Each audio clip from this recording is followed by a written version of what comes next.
and today we're taking a look at how to make homemade mayo.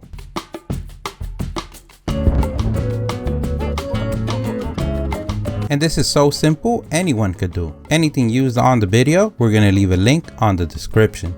And this recipe that we're gonna do, we're gonna use a hand blender. And in our case, we're using the Hamilton Beach hand blender. We also have a video for that blender. We're gonna leave a link on the description.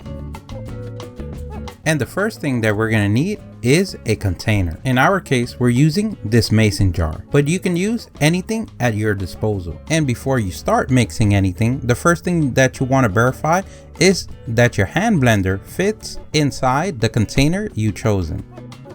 And that's something we quickly realized when we got the blender. So then we had to move to this pickle jar. Then the mason jar became like that jean that doesn't fit, but you don't want to throw it away. But you know it doesn't fit no more. Our first ingredient is 1 egg. In this case, we already pasteurized this egg on our previous video. If you want to check that out, we're going to leave a link on the description of this video. We're gonna add 2 pinches of salt, and this is going to be like a pre-seasoning, but we're still gonna season it at the end. Now we're gonna add the acid, either 1 teaspoon of lime or lemon or vinegar. And our last ingredient is your favorite oil. In our case, we're using our favorite olive oil. You can use from 3/4 of a cup to 1 full cup. This all depends on how thick you want your consistency. You can also add 1 teaspoon of Dijon mustard, and that's gonna give it that extra kick and flavor.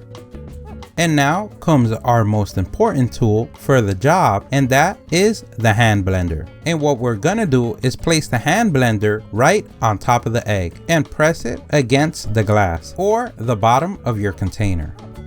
And now we're gonna start pulsing little by little, so like this, the egg and the oil mix. And remember, you don't want to do this that fast because then it's not gonna get the consistency you want.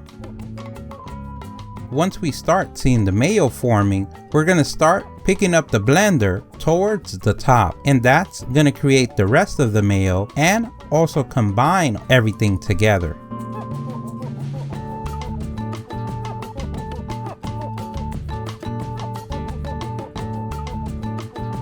Placing the mayo on the fridge is gonna help it thicken, and you can save this mayo for up to a week. We mainly like to use it for recipes we're gonna use today or tomorrow.